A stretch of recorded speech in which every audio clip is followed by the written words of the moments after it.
Bayangkan lebih dari 30% kabinet Jokowi masih dipakai oleh Prabowo. Ini mengindikasikan ternyata seperti Adi Masardi bilang, yang perlu dilakukan Prabowo itu cuma satu saja, dan itu sulit. Bukan mempersatukan kita, tapi mempersatukan antara kata dan perbuatan. Silakan. Assalamualaikum warahmatullahi wabarakatuh. Keren, Cadas. Jadi kawan-kawan sekalian ini jangan. Jadi kawan-kawan sekalian, saya berdiri boleh? Kalau saya pegal, saya akan berdiri. Jadi saya bahagia sekali di samping Pak Abdullah Khair Mahwan. Saya selalu mengatakan Mas Sumi boleh tidak ikut pemilihan legislatif, tapi kalau pemilihan orang masuk surga, insya Allah Mas Sumi duluan. Jadi kawan-kawan sekalian ya, saya ingin menceritakan satu dilema bagi saya, kita dan Prabowo. Kenapa dilema? Karena itu tergantung kita bagaimana menyikapi pemerintahan ini. Dan ketika kita menyikapi pemerintahan ini, maka nanti akan dihadapkan pada pilihan-pilihan. Kalau saya lihat secara umum ya, kawan-kawan semua, kalau saya lihat tokoh, aktivis, macam-macam, ulama dan lain sebagainya, itu ada 3 kelompok terhadap pemerintahan Presiden Prabowo ini. Kalau sama Mulyono, sudah jelas, berarti 99,9% sudah against, sudah penjarakan. Karena seperti lagu itu, Mulyono engkau dalam segala masalah. Lagu Arya juga. Tetapi terhadap pemerintahan Prabowo, kita masih ada 3 golongan. Golongan pertama adalah ini terhadap mereka yang awalnya oposisi ya. Mereka yang sudah tunduk pada pemerintahan Prabowo dan diam-diam ingin mengajukan proposal kerjasama. Cuma barangkali belum berhasil, kan begitu? Ada yang menemui Gaskun, ya? Ada yang menemui ini, itu dan lain sebagainya. Dengan segala alasan, baik alasan yang sifatnya positif maupun alasan yang sesungguhnya tidak bisa dibenarkan, ya kan? Saya tidak tahu posisi Mas Sumi di mana. Tapi kalau selama Ketua Dewan Syuronya Pak Abdullah Khair Mahwan, insya Allah terus oposisi.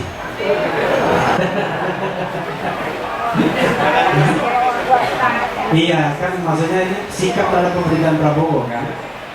Itu satu, diam-diam mengajukan proposal.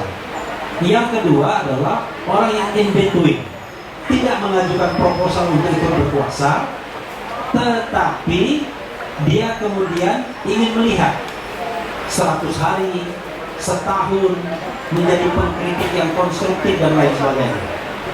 Banyak orang yang berada di garis tengah ini. Jadi Profesor Awalin saya kira garis tengah ya, udah mulai garis tengah ya. Karena mulai diundang kantor staf presiden. Tahu aja gitu. Karena informasinya A1 soalnya. Tetapi KSP yang dulu, entah KSP Kodari kan, tidak tahu KSP Kodari ya. Nah, karena kenapa? Karena kekuasaan pun membutuhkan a second opinion, membutuhkan opini yang kedua kan. Nah ini yang saya kira banyak ya orang yang menunggu ya. Jadi orang yang in waiting terhadap pemerintahan Prabowo ini.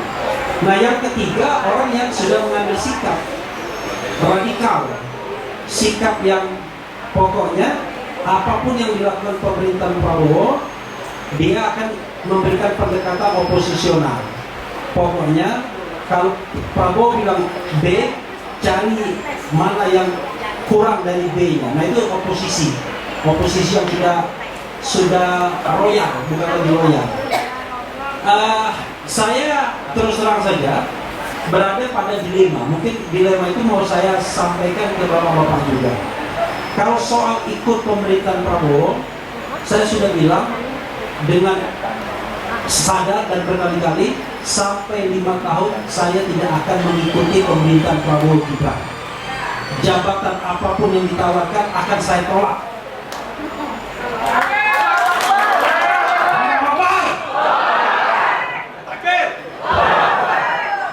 Nah itu bukan karena saya sok-sok, enggak. Saya hanya ingin melihat ada orang harus menjaga garis demarkasi. Garis demarkasi dari oposisi itu adalah menolak untuk masuk pemerintahan kapanpun. Itu garis demarkasinya. Karena kalau Anda kemudian masuk pemerintahan, ya Anda berarti tidak oposisi lagi. Jangan kayak Babe Haikal.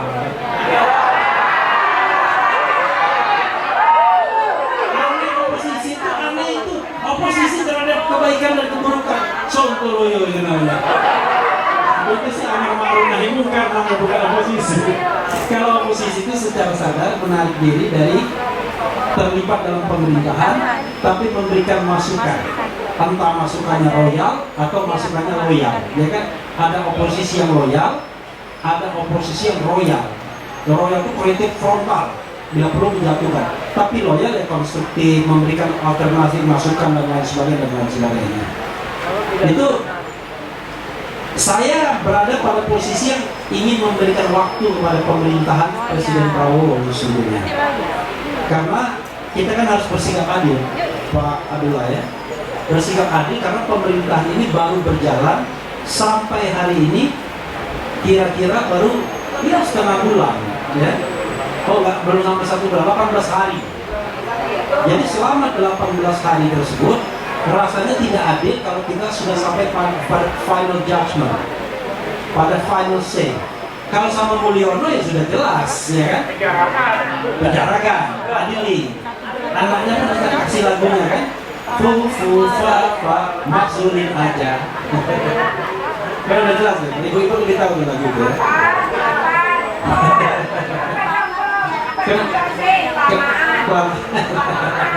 Nah, tetapi pada pemerintahan Prabowo kita harus memberikan waktu.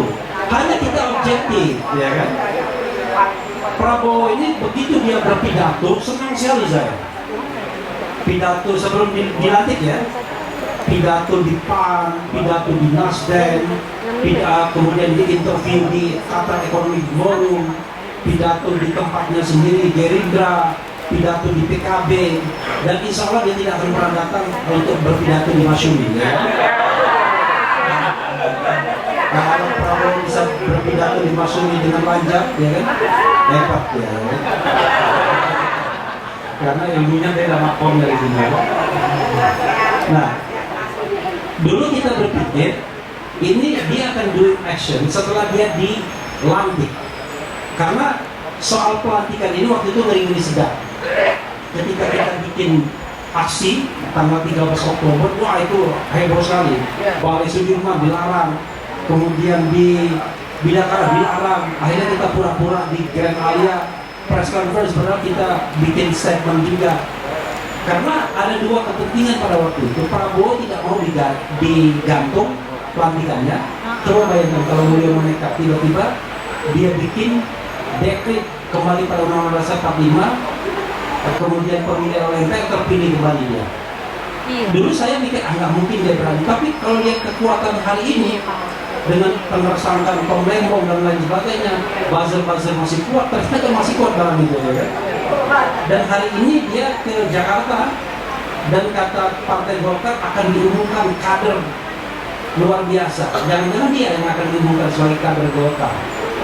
Artinya nanti kepemimpinan Golkar sudah akan di take over oleh Mulyono. Ini nanti kajian sendiri. Kenapa dia begitu kuat? Ya salah satunya ya ininya banyak nih pasti. Ya. Gak mungkin kalau ininya sedikit. Orang kan itu cuma dua hal saja, uang dan kuasa. Kalau kuasa secara direct sudah tidak ada lagi, ini secara direct. Tapi uangnya banyak betul. Saya kira hati-hati juga. Tiba-tiba gedung ini pindah ke pemilikannya besok. Karena langsung dibayar 100 miliar, ambil aja. Masukin di lapangan aja nanti ya. Kan bisa terjadi hal tersebut. Karena itu saya lihat, oke, Prabowo ingin dilantik dulu. Lalu Fufufafa takut tidak dilantik karena waktu ada gerakan untuk membatalkan pelantikan Fufufafa, ya kan? Saya tidak bilang Gibran, saya bilang Fofofafa. Ya. Kalau dia ngaku bahwa Gibran itu Fofofafa, salahnya sendiri, berarti benar kan? Nah, oke. Lalu kemudian terjadilah pelantikan pada tanggal 20 Oktober. Wah, hebat sekali pidatonya. Pada detik ketika dia dilatih dan berpidato tanpa teks tersebut dan dia bisa menghafal di satu-satu kepala negara, mungkin ada teleprompternya kan? Ada teleprompternya. Kita terkesima karena saya bikin video pada detik awal dia sudah membalikkan apa yang dilakukan oleh Mulyono selama 10 tahun. Kan pidatonya kan pidato antitesis terhadap Mulyono semua yang kita lihat.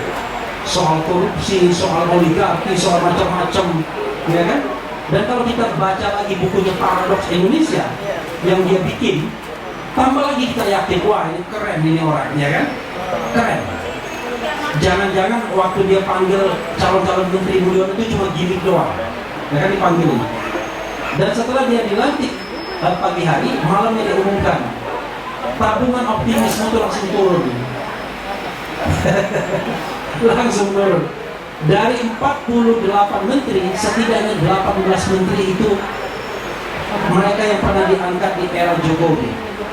Ini bagi sebuah kementerian kabinet yang luar biasa. Bayangkan antara kabinet Jokowi 1 dan Jokowi 2 saja, kadang-kadang tuh bedanya bisa sampai berapa persen. Tapi ini bayangkan lebih dari 30% kabinet Jokowi masih dipakai oleh Prabowo. Ini mengindikasikan ternyata seperti Adi Masardi bilang, yang perlu dilakukan Prabowo itu cuma satu saja, dan itu sulit. Bukan mempersatukan kita, tapi mempersatukan antara kata dan perbuatan. Bayangkan dia bilang kita berantas korupsi, kan begitu? Tapi yang dia lantik orang-orang bermasalah. Ya kan? Ada Mr. B, ada Mr. L, ada Mr. A. Saya nggak bilang Erlangga, saya bilang A. Ya. Gitu. Ada Mr. A, ada Mr. E misalnya. Sudah jadi tersangka, dilantik lagi. Bayangkan. Saya nggak bilang rekor, saya bilang E. Nah, dan itu adalah menteri inti di kabinet Jokowi dan di bidang perekonomian pula. Lebih shocking lagi ternyata diangkatnya pula Mister segala urusan, ya kan? Segala urusan. 2 jabatan lagi. Wah, ini sebenarnya yang presiden ini siapa? Kalau makin, lalu kemudian kita lihat gerakannya. Oke. Dia Kejaksaan Agung lari cepat. Saya ambil perspektif hukumnya ya. Kejaksaan Agung lari cepat. Ada kasus Zaruk Rika. Jangan disingkat ya. Zaruk Rika, bukan Za. Ibu-ibu bilang ya. Jadi kasus itu menghenyakan kita, walaupun kita udah tahu, tetapi kan ini kan fakta yang ditemukan. Digerebek di rumahnya dapat 920,9 miliar, hampir 1 triliun plus 51 kilogram emas batangan antam. Resmi itu emasnya itu, ya kan? Antam gimana nih? Nah, satu, dengan kasus ini saya agak deg-degan. Apakah ini akan merupakan perwujudan dari janji Presiden Prabowo untuk menghantam korupsi? Jadi saya sudah berkali-kali ngomong di TV, kalau satu markus saja 1 triliun selama 10 tahun, satu pintu markus, dan kita tahu ini markus ini cuma dapat fee yang 1 triliun itu. Suap yang dia salurkan itu misalnya 5 kali lipat seperti dalam kasus Robert Tanur ini, ya kan? Berarti 5 triliun ke 5 miliar ke hakim, 1 miliar ke dia sebagai fee, berarti kan 6 miliar. Kalau dia dapat 1 triliun, berarti kapitalisasi uang beredar dari satu markus ini 6 triliun. Kalau 6 triliun, pertanyaannya adalah berapa hakim yang terlibat, terutama hakim agung? Makanya saya bilang di TV, nggak mungkin kan tukang sapu yang dibagikan uang. Iya kan? Nggak mungkin orang yang tidak memutuskan. Maka saya katakan, kalau kita punya sense of crisis terhadap penegakan hukum, lakukan shutdown terhadap Mahkamah Agung. Keluarkan Perpu, peraturan pemerintah pengganti undang-undang dalam hal ihwal kegentingan yang memaksa. Presiden bisa mengeluarkan Perpu. Shutdown, bekukan semua hakim agung, seleksi ulang, yang bagus terus, yang buruk berhenti. Allahu Akbar. Allahu Akbar. Tapi tidak terjadi. Belum ya. Karena pembantu-pembantunya Yusril Iza Mahendra, Otto Hasibuan, kemudian Supratman Andi Aktas, Edi Hiarich, kemudian Natalis Pigai, Mugianto, jangan-jangan itu penggawa-penggawa di bidang hukum ya, 6 orang itu, jangan-jangan nggak menganggap hal itu luar biasa. Jangan-jangan part of problem juga, bagian dari masalah. Makanya saya bilang, seumur hidup saya jadi lawyer, nggak pernah saya nyuap. Kenapa? Karena beracaranya cuma di Mahkamah Konstitusi. Tapi nggak tahu kalau Bang Nyandi ya. Tapi saya nggak mau tanya Bang Nyandi. Karena coba bayangkan, kalau kita shutdown itu, maka pemberantasan korupsi luar biasa. Tapi tidak.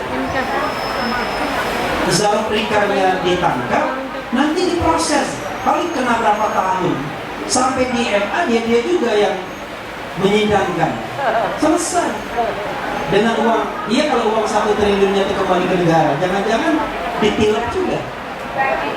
Ya kan? Sama seperti uang Sambo. Jadi saya diceritakan sama Aiman ya, diceritakan juga sama yang Inang itu, Sambo itu punya uang 100 triliun bukan 1 triliun ya, 100 triliun minus 1 rupiah. One day keluar surat dari satu bank ke Sungai Bahar tempat Brigadir Joshua, pemberitahuan kalau uang 100 triliun minus 1 itu dibekukan atas nama Brigadir J itu. Bayangkan, dibekukan, udah nggak ada ceritanya. Begitu di pengadilan berusaha diungkap, bukan uang 100 triliun, tapi uang yang mampir di rekening-rekening ajudan-ajudan Sambo ini, yang ratusan juta, yang banyak itu pun nggak digubris oleh hakim, dianggap tidak relevan. Maka kemudian kasus pencucian uangnya itu nggak pernah diungkap. Yang diungkap cuma kasus pembunuhannya. Coba bayangkan, gila kan perputaran korupsi di negeri ini, di wilayah kepolisian, kejaksaan, kemudian di wilayah kehakiman. Dan sekarang teman-teman Pak Gatot Nurmantio juniornya mau ikut-ikutan juga kayaknya ya. Mulai mau ikut-ikutan. Kenapa? Ini bukan korupsi uang, tapi korupsi undang-undang. Hanya saya satu-satunya orang yang mengatakan baru beberapa menit, baru tidak sampai 1 hari, Prabowo Subianto itu sudah melanggar undang-undang. Sedih saya. Karena saya ingat Pak Gatot, teman saya. Sarta Marga, ya kan? Menjalankan undang-undang seluruh-seluruhnya. Kan presiden kan begitu. Menjalankan undang-undang dasar, undang-undang dan peraturan seluruh-seluruhnya. Tapi yang terjadi enggak. Dia angkat Mayor Teddy sebagai seskap. Saya nggak cemburu, biarin aja. Tapi ya berhenti. Karena undang-undang TNI hanya menyediakan 8 jabatan saja bagi TNI aktif. 1 di kantor Polhukam, Politik, Hukum dan Keamanan Polkam. Yang kedua di kantor Kementerian Pertahanan. Yang ketiga di Sekretaris Presiden, Sekretaris Militer Presiden, Sekmil. Yang keempat di Lembaga Ketahanan Nasional. Yang kelima di Dewan Pertahanan Nasional. Yang keenam di SAR. Yang ketujuh di Badan Narkotika Nasional (BNN). Yang kedelapan hakim militer di Mahkamah Agung, dan itu eksplisit mengatakan hanya 8 itu saja. Kalau mau misalnya mengangkat Mayor Teddy sebagai Seskap, entah di dalam eselon 1, eselon 2, dan sekarang Kasat Pres, Kepala Staf Presiden juga, kalau tidak salah, aktif juga baru diangkat. Saya dapat beritanya, silakan, nggak apa-apa. Tetapi dua hal yang harus dilakukan. Ubah dulu undang-undang TNI-nya, undang-undang 34 2004, atau pensiunkan dia. Iya kan? Nah, kalau pelanggaran undang-undang yang di depan mata ini nggak ada yang ngomong, cuma Refli Harun yang ngomong, lama-lama nanti kita mengubah undang-undang itu by force, bukan by law. Pokoknya asal Prabowo mau, Panglima TNI membenarkan. Asal Prabowo mau, Kapolri membenarkan. Maka yang terjadi adalah nanti akan terjadi pelanggaran undang-undang secara masif, dan itu dicontohkan oleh orang nomor satunya. Nah, itu yang kemudian saya merasa kok begini pemerintah. Gagal satu tadi ya, Sabda Mahkamah belum ya.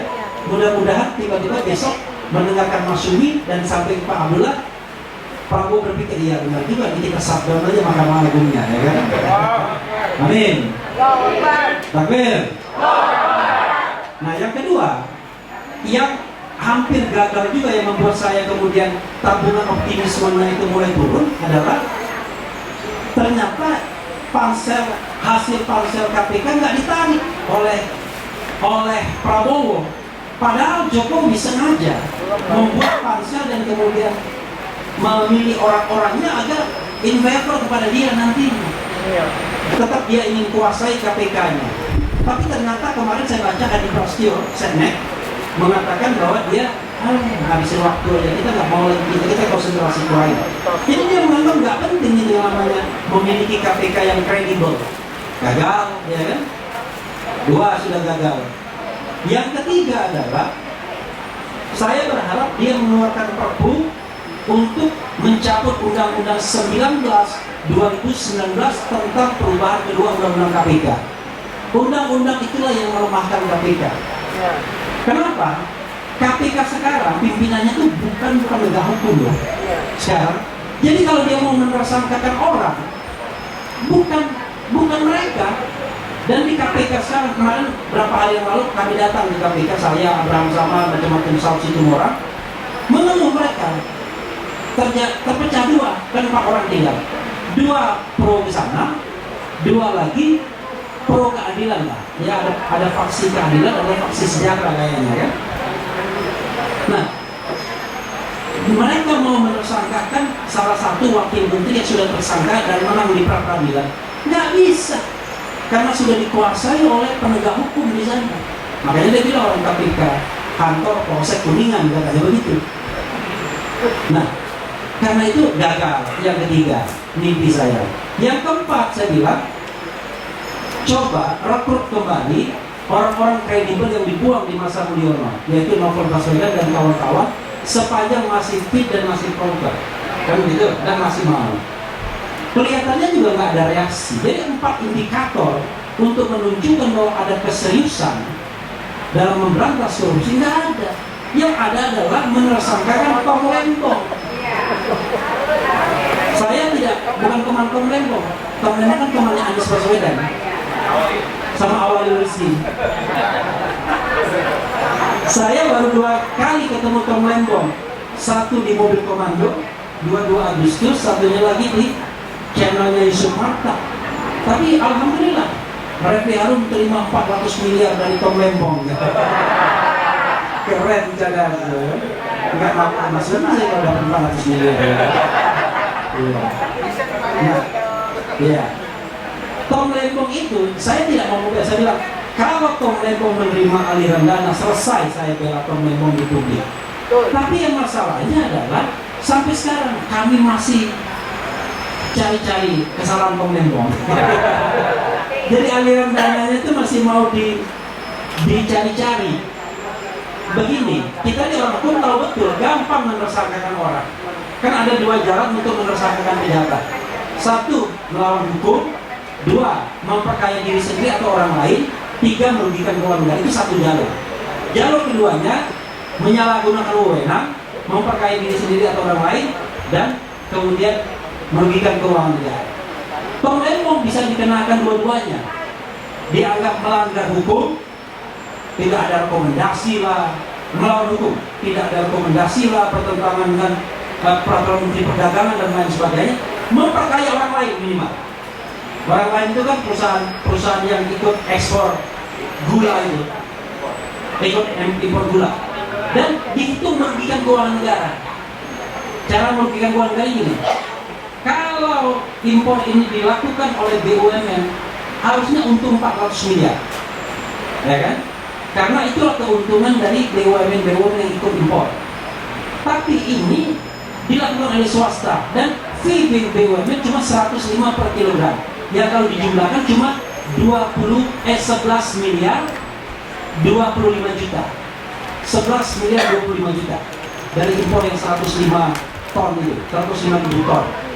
Artinya negara bukan rugi, negara itu kurang untung. Iya kan? Expect untungnya seperti swasta, tapi ternyata kurang banyak untungnya. Itu yang kemudian membuat Tom ditersangkakan.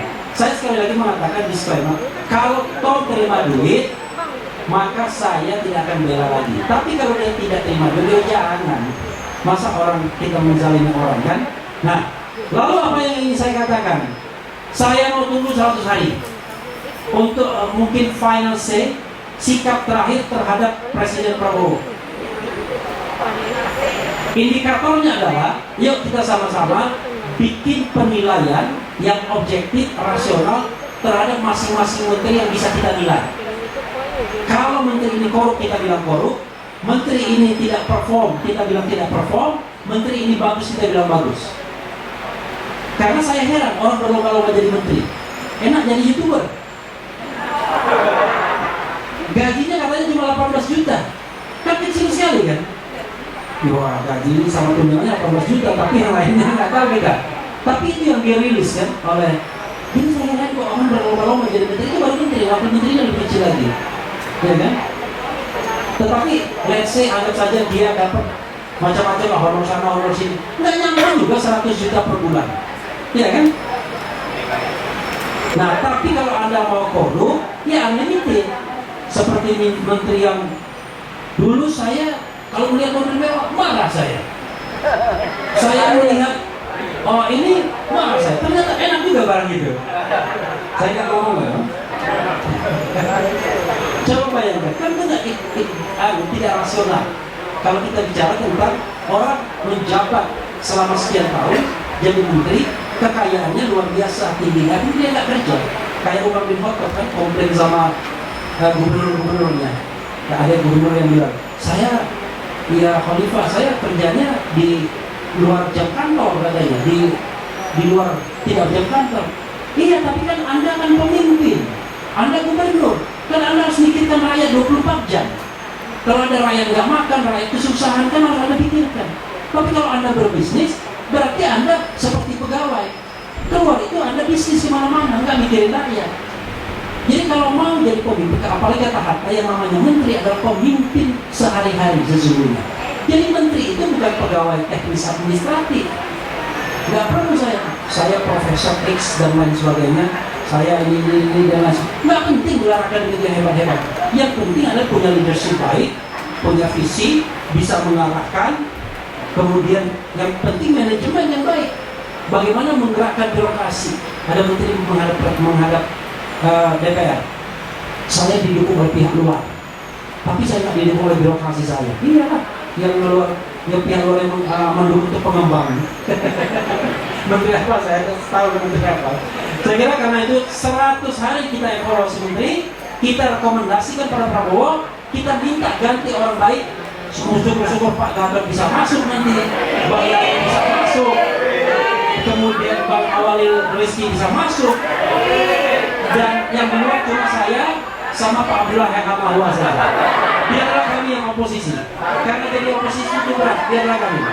Wassalamualaikum warahmatullahi wabarakatuh. Oke, bapak sekalian, sekarang sudah pukul 17.